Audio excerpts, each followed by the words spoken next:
to the Fantasy Footballers DFS Podcast with your hosts, Kyle Borganoni and Matthew Betz.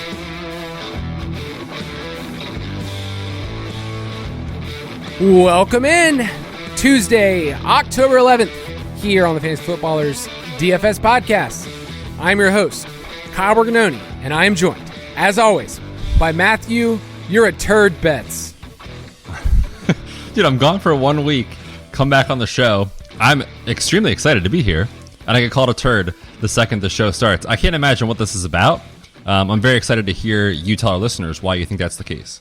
Okay, you missing a week, I will say, it was tough from just a friendship from for the everyone. show. For everyone. Yeah. It was tough. We had some ringers come in, and they did great. But it's not the same without you. You've done the gamut of being sick, kind of coming back, and then getting basically fired yesterday, where people were seriously considering the fact that the Borg Betz were done. That was unreal how many people were like, wait, I can't really tell. Are you actually fired?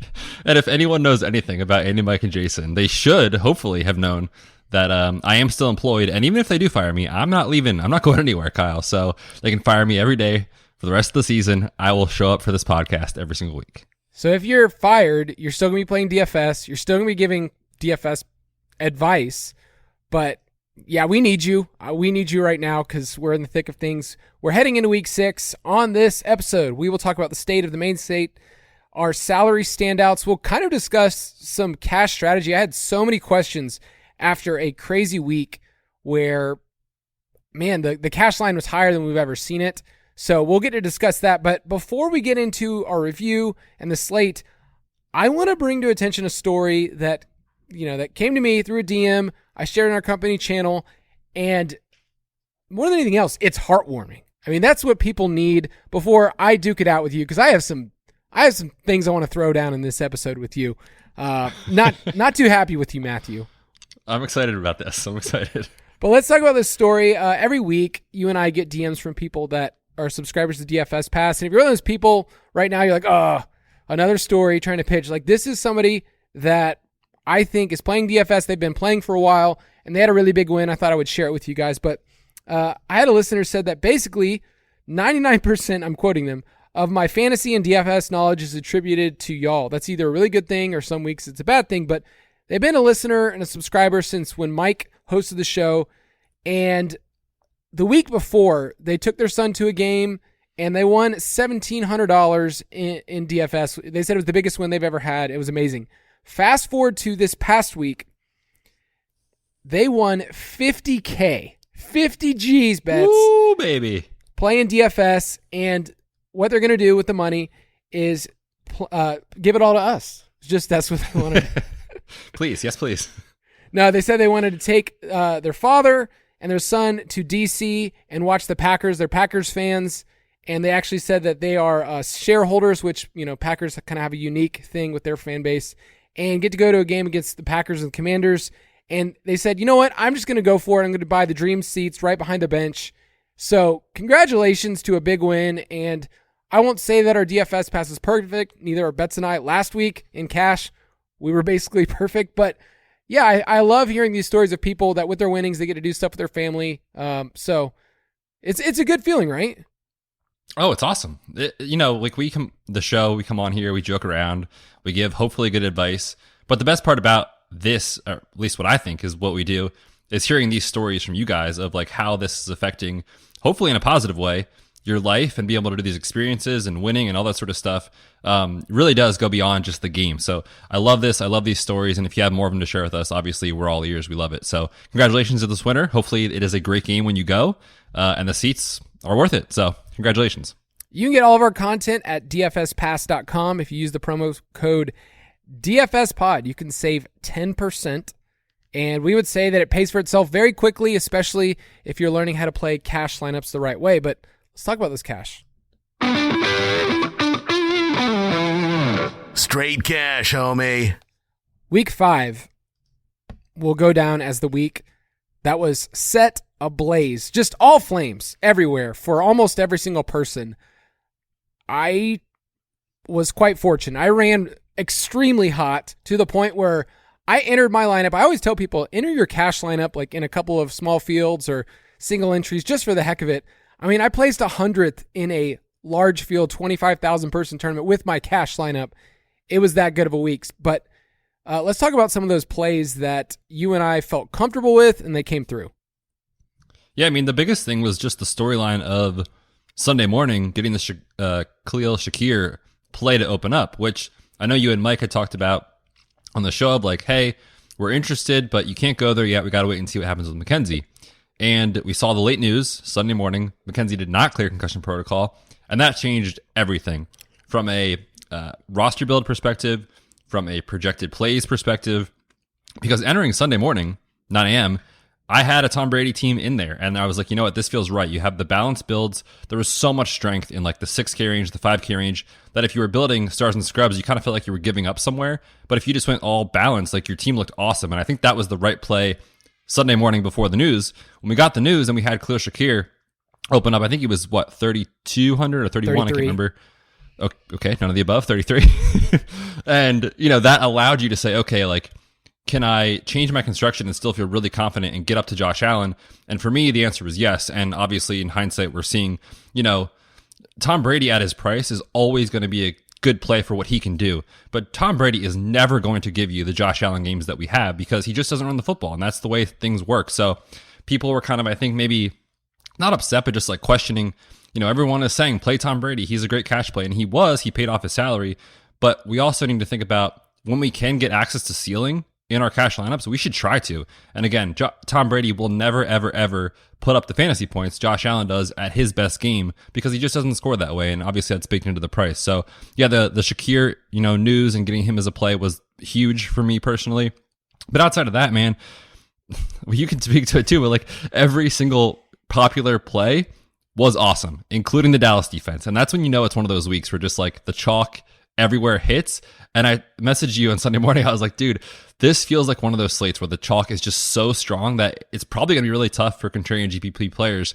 And we saw that come to fruition. I think that is one of my teaching points is getting a feel for the slate really matters. I've noticed that for me, if I have a really good week in cash, I probably don't have a great week in GPPs because I'm more of a contrarian player. Like that's just how I play in GPPs. Because of that, if that doesn't hit, then I am getting a mountain of roster percentages just use it against me. So, like in GPPs, like I didn't play a ton of Cowboys because we knew they were going to be chalk defense. Like if you didn't have the Cowboys, you were done on that spot. You were done, if you didn't play Jeff Wilson, if you didn't play Leonard Fournette.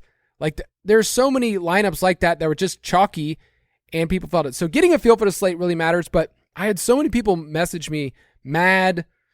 I don't know if they were confused, if they were just done with DFS. They said, I scored 160 points in my cash lineup.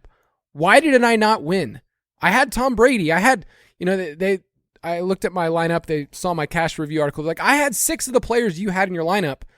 And we have to realize there are other people you are playing. So if you had Tom Brady in your lineup and you ran up against Josh Allen lineups, there's a 17-point difference there. Like, that is a massive. And then also those lineups probably had Khalil Shakir in them as well. So there's just a lot of difference in those. If you didn't have Tyler Lockett, I feel like that was a really easy cash play that we talked up and he just went bonkers. He's way too cheap. Have you seen his price this week? Yep, didn't change. Not a single dollar. I have no idea what they are doing with Tyler Lockett. I think he's the wide receiver 27 in pricing on DraftKings. He's had like 4 straight, like 15+ point DK point games. So he's going to be chalk once again. He's a joke. But I just want to tell people that every week is different. So 160 points last week is not the same as 160 points this week. I would say if you got 160 points this week, because we're on bye, you're having a really good cash week. It's just, I think you and I would set the line, I'm making this up off the top of my head, at 120, 125 this week. I don't think you're going to get the same explosion that you saw last week with the buys.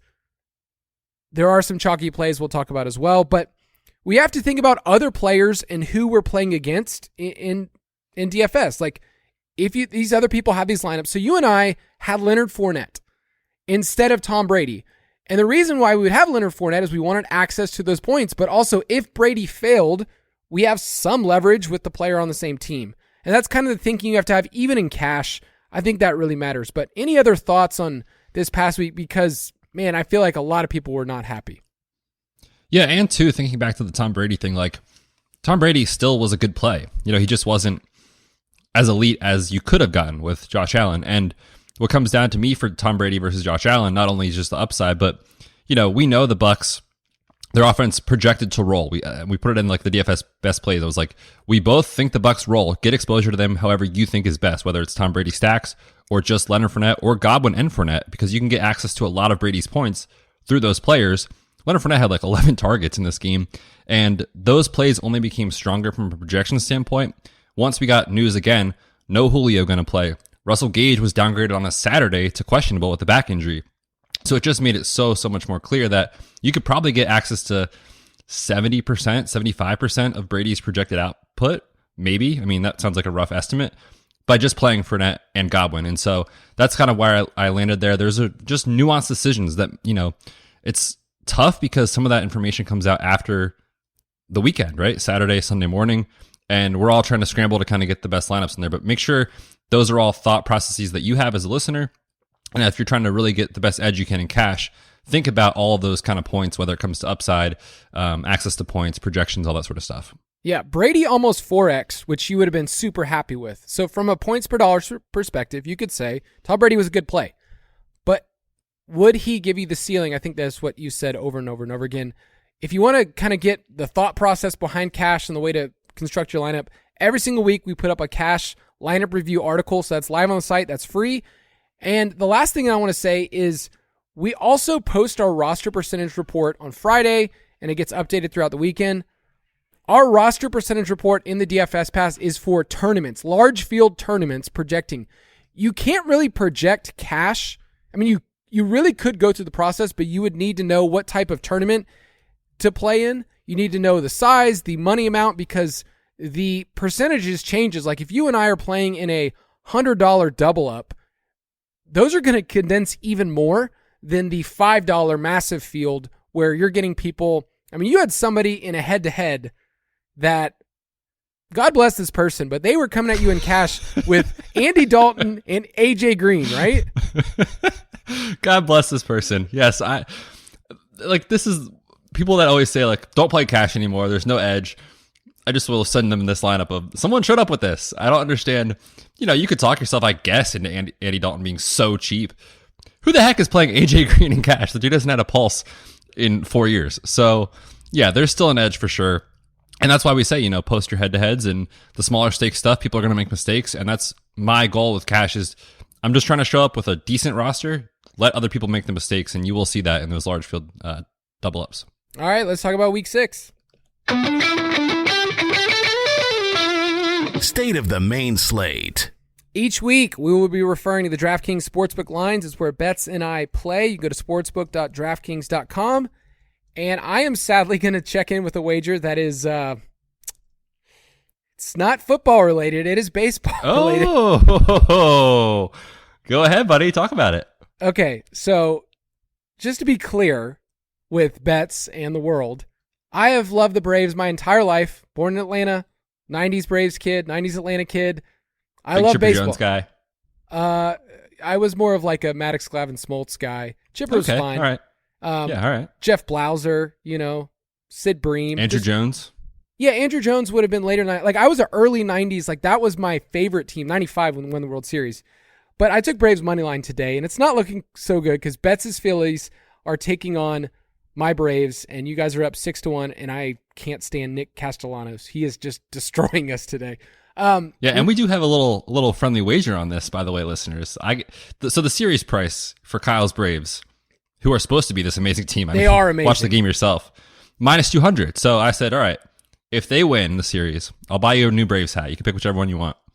But if the Phillies win the series, which they're not likely to do because of the odds, I said I get a hat and a t-shirt. So once you listen to this podcast, you'll know what happened in game 1. But as of now, and I'm scared to even say this because I think this is coming back to bite me at the bottom of the ninth, the Phillies are winning. So if you're on the good guys side here, it's off to a good start. The Phillies are a joke. I what a terrible franchise. You can have the Eagles. I'm fine with that. But dude, you get the Falcons and they're 5-0 against the spread. I need to be betting best in football. I need to be betting them more and more. Speaking of, what's one wager that has gone pretty well for you, but not so great for Las Vegas? Yeah, I keep bringing it up. It's just this Raiders under. Like they've played decent football, I think, at times, but they've just had a bad run out in recent weeks, especially last night's game. Obviously they could have tied it. They chose to go for 2, which I liked the aggressiveness against Mahomes, but it didn't work out. And so, yeah, now they enter their bye week 1-4, and we have Devonta Adams potentially suspension looming /fine with shoving the cameraman. Darren Waller has the hamstring issue. So the Raiders, I think, can turn it around for fantasy for us, but from a win total perspective, under 8.5 looks very, very solid. You and I were just a year too early on this, right? Remember last year? Of course. Last year, they were pretty fortunate when they ended 10-7. They snuck in the playoffs, and we loved their under all year. They just had to add Devontae Adams in order to go under. Yeah, of course, because that's how football works. It's exactly how football works. Week 6 is a different slate. Like I mentioned, every week is a different own sphere. It's its own multiverse of here's what could happen. We only have 11 games on this slate. It's the smallest we've had so far. We have 4 teams on bye. Before we get into the totals, how does that change people? Because it's been a while since we've had bye weeks for DFS. Yeah, this is a new animal. Each week we're going to have teams on bye, and it's going to affect how the slate looks. And the reality is, just as the slate gets bigger, whether it's 12, 13 games, not rocket science, you're going to have access to more teams, more players, and so it's easier to find the quote-unquote best plays or the value plays. And on these smaller slates, you're going to have less of those options, clearly. And so what we tend to see is the chalk will condense even more around the quote-unquote best plays or the cash plays for the week. So I'm very interested to see how it shakes out, especially because on this slate in particular, there's 2 games that, we kind of, I think, are most excited about, which we can talk about real quick, the games that are 50+. It's Buffalo and KC, which is going to be just the chalk city, and then Arizona and Seattle. And the rest of the games are down at like 45 and below. So it's almost like you have tier 1 of the Bills, tier 2 of the Cardinals, and then just the rest of the games down below. So I'm super interested to see our roster percentage report and see how that shakes out. Yes, I'll put out my pace of play article on Wednesday, and I have to run the numbers, but Buffalo KC is going to rate at least a 4.5 out of 5. It's really hard to give a 5. I wish the total was a little higher.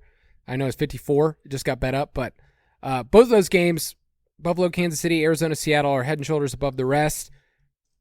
I'm going to do some research this week because on bye weeks, the best plays condense, but the games also condense. Like when you build a lineup this week for cash, I showed you, my first reaction. I built the lineup really quickly, and your first reaction was, do you need more Buffalo and Kansas City players? Is that going to be the feeling this week when you're building for GPPs? Like, if you don't have multiple players from that game, are you just doing it wrong?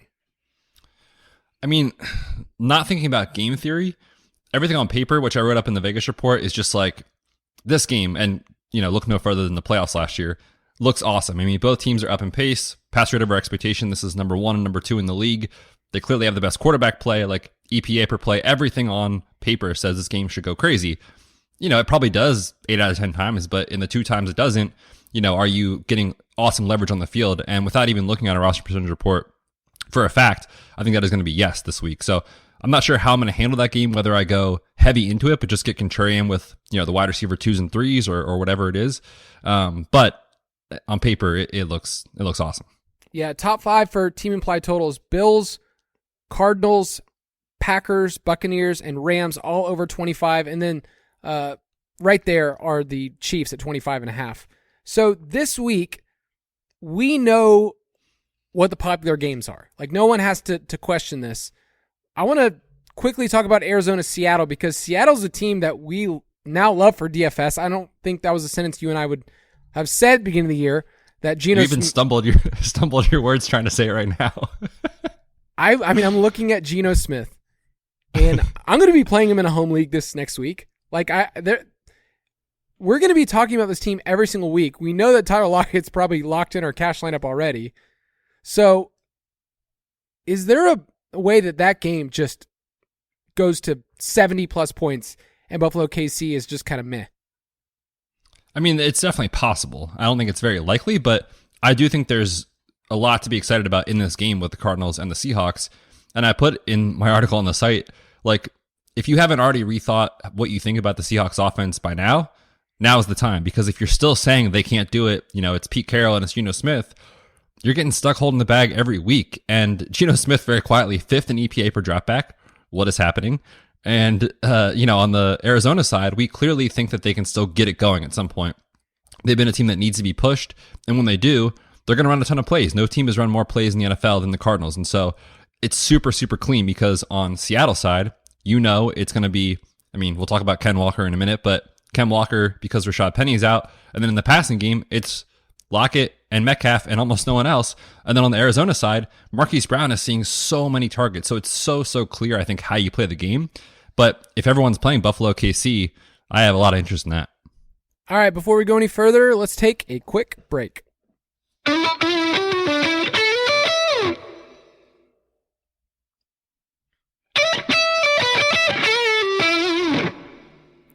We're back. The Braves score and the Phillies score is still the same, but, we'll see. We'll see how we go. It's only the 4th. It feels like this game has lasted forever, by the way. And I'm still so nervous that they're going to lose, but we'll see what happens. What is the sneakiest game on this week 6 slate? And I will say last week, here's the games that Jason and I mentioned. Seattle and New Orleans was the one that I really liked a lot. Jason really liked the Chargers and the Browns, which was a great game as well. So let's hear this week. Yeah, for me, this is all about mini stacks. I don't think I'm going to go full in game stacking, but pick one player from each side, and I think it could be really interesting. It's Minnesota at the Dolphins. And the Dolphins, if you want to know what their defense is, they just give up 40 points to Zach Wilson and the Jets.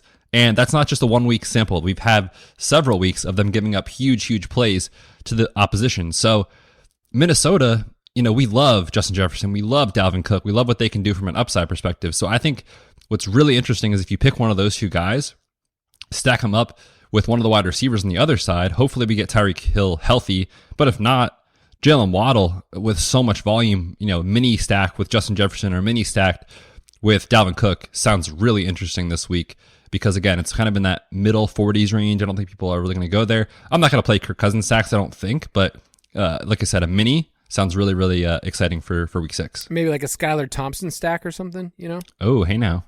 Wait, what is his price? Have you looked? No, I haven't looked. It's not happening. I'm not going to play him.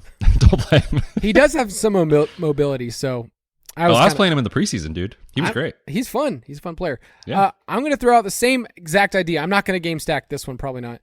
It's the Jets at Green Bay. Jets just put up 40 points on those Dolphins, and Green Bay decided they didn't want to play in the second half in London. They just kind of mailed it in, which was shocking. So I like this game. I love the running backs. I think that's what I'm mostly interested in, but I think you can get different. If you wanted to do Aaron Jones and instead of Breece Hall, you pick like a Garrett Wilson, I think that's there. Zach Wilson, 2 games, 2-0. It's looking pretty good for the Jets. I'm kind of proud of them for getting together, and I'm really proud of Breece for giving us another running back super viable. What game do you want to be underweight on this week? You're saying, I don't want any part of it. I threw out last week. I felt really proud of this. Detroit and New England, mostly because I've been trying to find a week where Detroit just stinks and they were terrible. So Amon-Ra needs to get it together. Hold it against the guy. His poor ankle. and you come in here to take shots at him. I will not allow this. But also, that was clear as day, right? Jared Goff going on the road against Bill Belichick. Like the shoe was going to drop eventually. This week, I am not super excited about the Bengals and the Saints, and it's primarily because on the Saints side, I just don't know how they're going to push Cincy. When you look at their current depth chart, Michael Thomas hasn't played in 2 weeks. Chris Olave is in the concussion protocol. Jarvis Landry missed with an ankle issue. Deontay Hardy, their wide receiver 4, is out with turf toe. So it's going to be, I think, another Taysom game, which is kind of annoying because we can't really play him, especially on DraftKings. And, it just zaps the upside from this game. Meanwhile, on Cincy's side, T. Higgins is hurt with his ankle issue. Teams are kind of figuring the Bengals offense out, it seems, in the last month or so. They just aren't getting big plays off. And that's where Joe Burrow won all last year. So if that's not happening, and on New Orleans side, they have no playmakers, I can't see it turning into a huge shootout. That game screams ugly. Just an ugly 2017, something like that. Yeah, I do think that we're getting to the point where Jamar Chase is interesting in a GPP. If nobody's going to play him, you can build some lineups where he's interesting. But yeah, that game doesn't look very good. Those teams are slow. Like, they just play slow.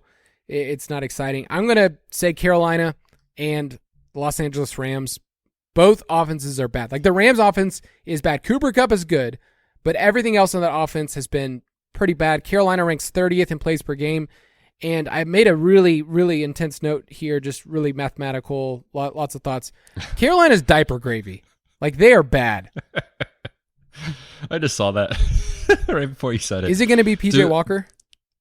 It definitely is. Yeah, Baker's out and Darnold's not ready, so it's going to be Walker. I think the team already said that he's going to start. So, yeah, it looks a little bit rough. Yeah, I just don't want any part of it. I don't even want to chase that. Like, oh, maybe I can find lightning in a bottle with DJ Moore, or, you know, it's just like you play Kupp or you play McCaffrey, and that's fine. I mean, you could play Higbee. That's fine. Yeah. Which team are you most confident hits the over of their team implied total? I'm going to take the team currently being quarterbacked by the quarterback that ranks number 4 in EPA per play over the last 2 weeks. You might think it's the Chiefs. You might think it's the Bills. It is the San Francisco 49ers and Jimmy Garoppolo quietly playing awesome, which makes me very sad for our Trey Lance exposure. But San Francisco, 24.5 points against the Falcons. This is a hashtag revenge game for Kyle Shanahan. And I think the Niners are going to be able to run all over them, which, you know, the Falcons have just given up on the ground left and right. So that's what San Francisco wants to do. They should have success. I will take over 24.5 points. The Falcons are going to get annihilated in the trenches. Yep. Just destroyed by their defensive front. Their offensive line is great. They're going to get to do whatever they want, even on the road. So it doesn't really matter. Yeah, Kyle Shanahan revenge game. Tevin Coleman revenge game. Oh, hey now. Tevin. It's cool that he got back in, 2 touchdowns last week? I think so, yeah. So, I mean, who knows? Maybe he's going to be annoying, but yeah, that's a great call. I like Arizona. Arizona on the road against Seattle, a defense that we've been picking on nonstop. Arizona is notoriously a better road team, weirdly enough. And we're going to be talking about Kyler in a second. I think he's mispriced. For that game environment that we like, relative to the other quarterbacks, I think you can stack Kyler this week in some interesting ways. Which team are you most confident hits the under of their team implied total? I'm going to give the most basic analysis of all time. If a team shows us that they can't do it, I will just bet against them until they do it. Last year it was the Jaguars. This year it's the Colts. They still have not hit their team implied total, and it's up at 22.5 points. So they have to score 3 touchdowns. Have you seen them play offense? Give me the under. I know the Falcons are 5-0 against the spread. I know that what you're trying to bait me into betting them and saying at plus 5.5, the Falcons are going to do that at home. I will take the 49ers right now, minus 5.5, and I will say the Falcons do not hit their team implied total of 19 points. I think it's fair. I think it's honest, and this is a team that's not built. Well, especially Drake London also dealing with a little bit of a knee issue. Pitts was out last week with a hamstring. If he's not back, like Olamide-Zaccheaus time or what? Dude, if you got to lead the team in routes run, you need the wee little man, Olamide-Zaccheaus, to do that for the team. Because the depth chart's just great. It's just a great-looking depth chart that, yeah, we talked last week. I don't know if you heard that bit where Mike and I were talking about our franchises and, like, where would you rather be, a Cardinals fan or a Falcons fan for the future? And he said the Falcons. Wow, that's good. I know. I thought it was, I mean, I was feeling pretty good about, you know, where we're standing. But let's talk about this week and our salary standouts. Salary standouts. Get out your pen and paper. These are the players that we would say to put in your pool for cash. Maybe give a couple of interesting ones for GPPs, but this does not end the conversation. I have so many people that said, I played this person. You told me on Tuesday. Things change, and that's one of the great parts about DFS is that it's an ever-evolving conversation. We talked about Khalil Shakir last week on Tuesday. Then it looked like Isaiah McKenzie was going to come back, and then I think with a lot of the new concussion protocol stuff, what happened with Tua, it seemed like they wanted to hold him out. And so then Khalil Shakir came back into the fold. So that's kind of what you need to do is kind of, there's an ebb and flow. If I have Shakir in my lineup, here's what I can do. And last week it allowed us to get up to Tom Brady. What'd you finish at? 188 in cash? Yeah, 188. Yep. It's cool. That's good. That's a good score. Can't wait for 90 points this week. Should be fun. I know. I looked last year when I hit 100% in head-to-heads, which I had a bonkers week. The following week I was at like 28%. So that's all right. So scoop up Kyle's head-to-heads, and you're guaranteed to make money this week. If you want to find me in the lobby, you can. You could do it. Who are the quarterback plays this week? And do you have a certain lean between Josh Allen at 8.2 and Patrick Mahomes at $8K on DraftKings. I mean, we've been trying to jam Allen in for 3, 4, 5 weeks in a row now, and he's kind of always been at this 8.2-ish number. I don't see any reason why you would change right now, especially in this game environment, which projects to be bonkers. They have the highest implied total on the entire slate. So it makes sense if you can make it work this week. Josh Allen is clearly the best play on the slate. Volume. Like you get Tom Brady type volume, and then you're adding in somebody who's going to see 8+ rushes. Like, what would you say if I set the line for his touchdowns, total touchdowns at 2.5? You take the over. Oh, absolutely, because he accounts for almost all of them, even if it's him running or throwing. So yeah, over. Yeah, you get the 3-point bonus. So what would be the case for Mahomes? Is that going to be one of those things where if Allen is showing up more, popular, then you're playing Mahomes and GPPs and staying with Allen and cash? I mean, I think that's definitely a viable route. I'm not saying you can't do that, but I don't think the quarterback matters as much when you're looking at slate context and you're looking at roster percentage, because even if, let's say last week, if you played Allen and GPPs, it clearly was awesome and it clearly worked out. And, he was still popular, but you could get different. You could get Gabe Davis. You could play Khalil Shakir, who I think was only like 10% in GPPs, which shows you that there's still an edge in grinding the late news in the large field stuff.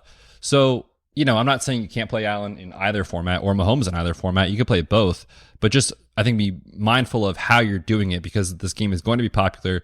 So you can't probably play Allen and Diggs and whoever the chalky piece is on KC. You have to get different, I think, in tournaments and still do it. If you wanted to play, Allen and Diggs, but get different with like MVS or something, like that's viable paths to get there. So I think it's a great play, and, I'll have exposure to both guys. This week, we don't have Jalen Hurts, but I think we would both say that Lamar Jackson's always in play for us. He's probably in a little bit lower tier just because of the game environment on the road against the Giants. I still will play him on FanDuel, where I think he's a fine play. But Kyler's a little bit lower. He's almost $1,000 cheaper than Josh Allen. And I feel like his ceiling is close. I mean, it's not Josh Allen. He's more than anyone else, passing volume-wise, everything else. But Kyler at 7.3, I think is interesting in GPPs. You have any thoughts on him? Yeah, I mean, playing the Seahawks, they give up a ton of big plays. We've seen him be pushed in the second half, and that's really what Kyler needs, because Cliff won't get out of the way. But if they are pushed in the second half and Geno and company can come out and put up points, I think it makes sense. So I'm not going to play Kyler unless I'm playing a Seahawk on the other side, because that's the scenario you need. But yeah, Kyler, we just haven't seen that huge game yet, and we know it's in his bag. In the cheap route, if you wanted to go Geno at 5.7, what do you need out of him? Like in a tournament, you need Geno to score, I don't know, at least 25 to 30 points. Yeah, you need 300 and probably 3 passing touchdowns, which he can do. We've actually seen it. And you also probably need Allen and Mahomes to fail relative to their price. So he's not a cash play. I think you just try to get up to Josh Allen personally. But in a tournament, on a slate where it's really tough as far as high upside games, like we said, there's only 2 that are over 50, and this is one of them. I think Geno stacks are viable in large field tournaments for sure. So those 4 quarterbacks that we discussed, Allen, Mahomes, Kyler, and Geno, they're all in that afternoon slate. So I think what will be an interesting story is to see how the field responds in the early slate, if they're trying to get cute with other plays, because there's not really, I mean, those are the top 4 guys that you and I talked about. There's not really a ton of other quarterbacks that I think people will use in cash. So you need to realize that there's going to be a ton of roster percentages in the afternoon slate. A ton. So don't try to get too cute knowing what's coming ahead. At running back, I think you and I are in agreement. The most popular running back this week will be Ramondre Stevenson. Oh, baby. This is why we were drafting him everywhere in best ball for weeks like this. 6K, Cleveland. We just saw what Austin Eckler and company did to them. The week before, it was the Falcons. Like, they're giving it up on the ground left and right, and he's going to get 20-plus touches at 6K. It's a no-brainer lock in your cash lineup. Cleveland defense ranks 30th against fantasy running backs, dead last in rush DVOA. I messaged Andy this morning because I try to even it out between the 3 of them. And I just said, this is your friendly nudge to make Ramondre Stevenson your start of the week before anyone else gets in the dock. And he did. He went in there, made Ramondre Stevenson, his guy. He saw 89% of the snaps. That was the highest of all running backs last week. I can't imagine somebody building a lineup without him. And I know he's going to be chalk, but what would you say in double ups, like 60%? I mean, he's going to be the Leonard Fournette play up last week, and he was pushing in some contests like 70%. So, you just play it. I don't think you think twice about it. It's a different conversation on FanDuel where he's like $1,500 more. But at $6K, that is way too cheap for Ramondre. Saquon's the expensive one I like this week. His workload is just insane. And he's priced as the RB5. So you're getting basically, I would say, fantasy's best running back, other than maybe Nick Chubb, at a really good price at home against Baltimore. I mean, the Giants are 4-1. So is Saquon at the top of your list this week? I mean, for his role, absolutely. You look at the pass catching upside as well.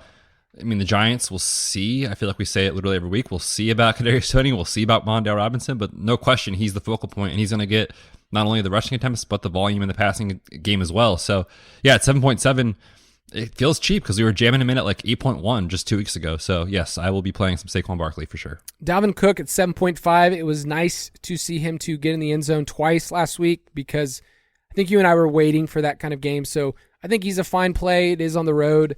But I think most builds this week are going to be Ramondre, one stud, and if you're going to flex one, it's either going to be Breece Hall at 5.8 or Ken Walker at 5.4. So do you have a lean on those two?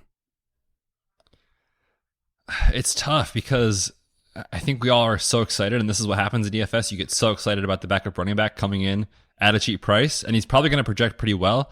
But my thing is, like, I think I want to play Tyler Lockett, so I'm not sure how I'll handle those two. And if I want Lockett, I might just see if I can get off of Ken Walker because it's tough to see both guys, I think, hitting a ceiling in the same lineup together. If you want a game stack and you play Kyler, let's say you play Kyler in Hollywood, and then you have Ken Walker and Tyler Lockett. I'm totally fine with that in a GPP, but I'm with you. I'm probably going to lean into Tyler Lockett just because his price is just stupid. I love Breece. This week. It's clear that they want him to be the guy. You're getting big plays too. Like big explosive plays. That's what you want. It's on the road against Green Bay, who's been a run funnel, and I just love that spot for him. So you can go there. And then on FanDuel, I want to give two other names. Eno Benjamin at 6.3 in that game that we like. Do we have an update about James Conner? It's a ribs injury, right? Yeah, it's his ribs. Not sure yet what's going to happen there because they didn't say if it was a cartilage issue, like a rib cartilage issue, which, Justin Herbert dealt with, or if it's just like a bruised rib situation.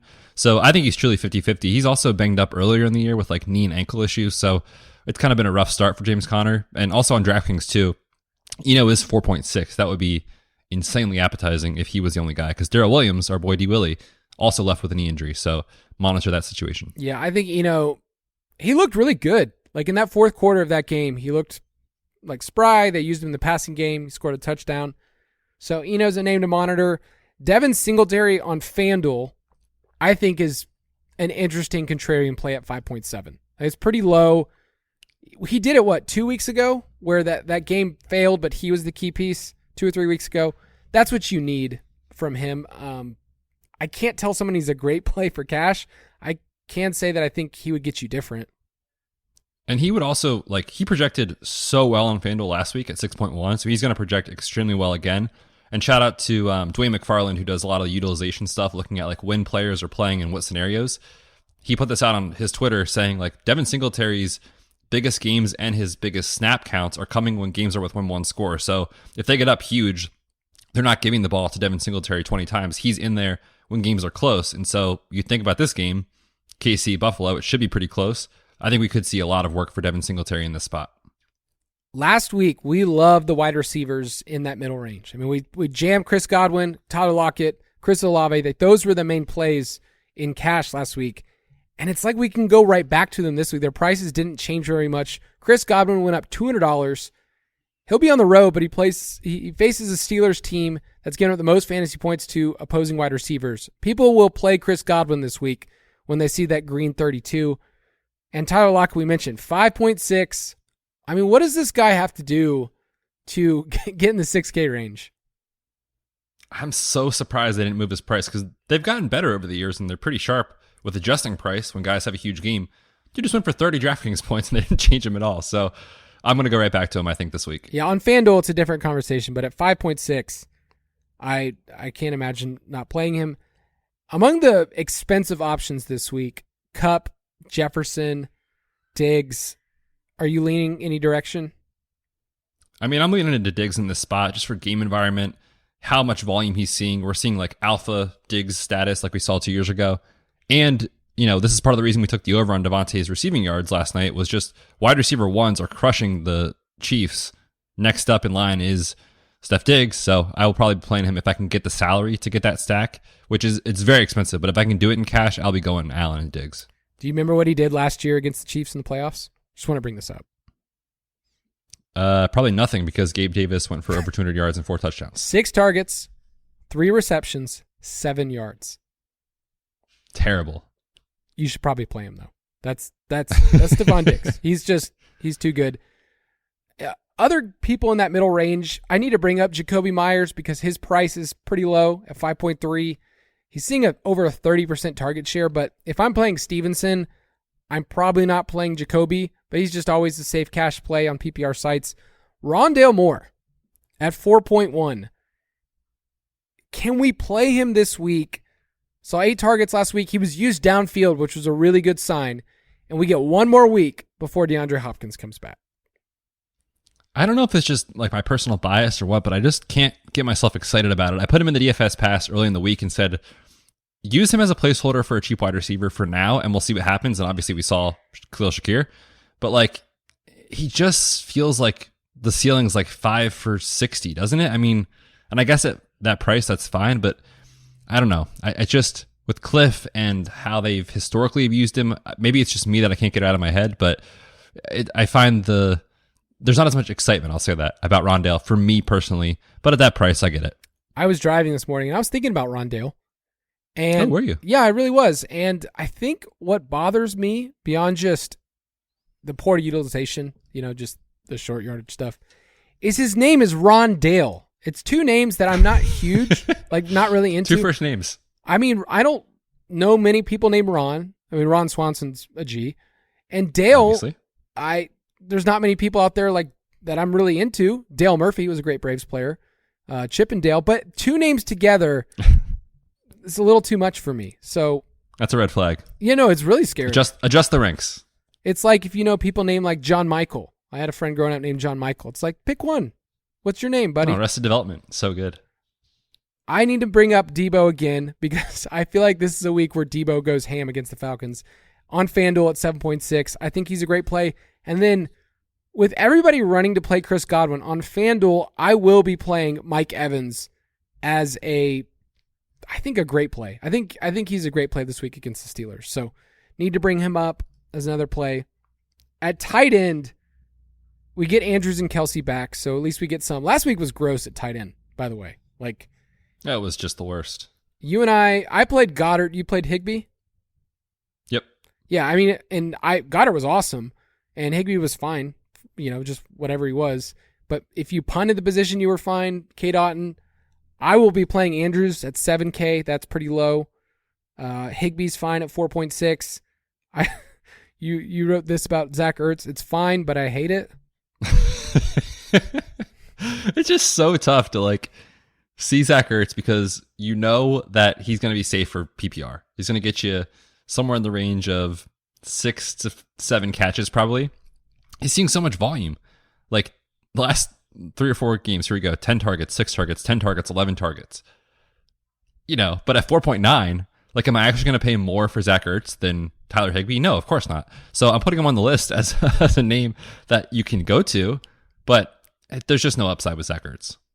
Can I give you a punt play this week? Just early in the week. Please. I love it. Your boy, Zach Gentry. Who? Zach Gentry plays for the Steelers, and I'm assuming that the Muth is going to miss this week. Yeah, he's not getting loose this week, unfortunately. And what's that? I saw you talking about this. It's like his 3rd concussion already. Yeah, so he's been in the NFL, obviously, for a year and a half, and this is his 3rd concussion since he's been in the NFL. And basically the idea is with subsequent concussions in a small time frame, I know it seems like a lot because it's a whole year, but that's still a small time frame for your brain. The recovery process gets longer every week. So I think from a season-long outlook, even like waivers and stuff, I don't think Pat Freiermuth is going to play for the next 1 or 2 weeks at least. So Pat Freiermuth, your boy, you've always been a big fan, Penn State guy. His teammate, Zach Gentry, saw 6 targets last week, 5 receptions in relief. So it seems like he's a clear guy. But he did go to Michigan. Ooh, automatic no play for me then. Sorry. Big week coming up, Michigan and Penn State. Right. They play this week. So wanted to throw that out there, your boy Zach Gentry. But at 2.6, fandom aside, would you say that's a fine punt? Oh, I mean, he could literally give you a 0 and you could be fine. So yes, he's in play. No, I think he's in play too against the Buccaneers at home. I don't love defense this week. I tried to come in here and say this is the play last week. It was easy. I could say the Cowboys move on. It's not great. Not great at all, Bob. So who do you like? Yeah, what's tough is that DraftKings didn't give us anyone below 2.4. So, they're on to us. We try to spend as little as possible. So the cheapest you can go is 2.4. And if you are doing that, I actually like Carolina. They've got some guys that can get after the passer. Brent Burns is great.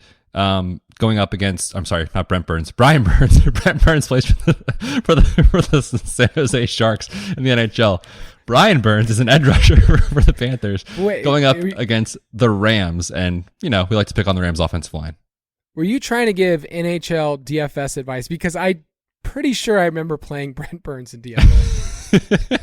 We did do that a couple times last year, and he was also a guy that I think we were hitting his shot prop. It was like 1.5 every game. We just kept taking the over.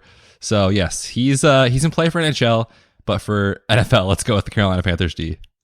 When NHL, like we get in the swing of NHL, let's try to give in our props channel on the Discords because those people are awesome. Let's just give our favorite NHL prop of the day. Let's just throw it out there, and that could be our thing on the side. My brother, shout out to my brother. Him and his friends used to do face-off props where they would just pick one team, the opening face-off, they would wager on it, and that'd be it. And they didn't care. They didn't even watch the rest of the game. They would just watch the opening face-off. The first 5 seconds, and they're like, all right, cool, we're done. I got to throw out the Bills. I know it's a bad game, but at 2.7, that's pretty cheap for what we would say is the best defense in the league. And then Miami is the same price at 2.7. I think that they're not bad this week. It's just there's nobody that presents as value or a great matchup this week. Unless you play the San Jose Sharks. They would be a great matchup this week. We have a little bit of breaking news to the show, Kyle. So we have the drop. Let me see if I got it for you, you little turd. Breaking news. The Cardinals are working out running back Corey Clement. Possibly a signal that they could be without one of or both Darrell Williams or James Conner. Benjamin people. I was so scared because the Phillies are up 7-1 now. I thought you were just going to give a score update. That would have been this is real news. So You're doing much your better. job. I'm trying to, man. You were doing your job while I'm watching this game cast just completely just out of my mind in the 5th inning. So you guys are on your second reliever. It'll be fine. If you want to play with us, you can go to ballersdfs.com or DraftKings League, Fantasy Footballers DFS, Borg plus Betz.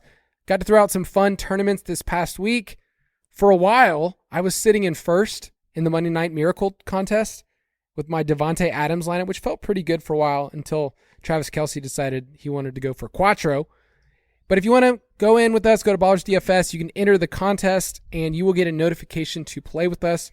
It is a load of fun. Bets. We are friends, but yet we are enemies. Sign us off. Yes, for the next 5 days, Kyle, the next 5 games, we're not friends. Go Phillies. Let's bring this home. Enjoy the week, everyone. We'll be back on Friday for another great show. Get in the DFS Pass because there's money to be won. On Thursday night, we have Justin Fields and Carson Wentz showdown, baby. Let's go. We'll see you Friday. Thank you for listening to another edition of the Fantasy Footballers DFS Podcast. Don't forget to visit us on the web at www.thefantasyfootballers.com.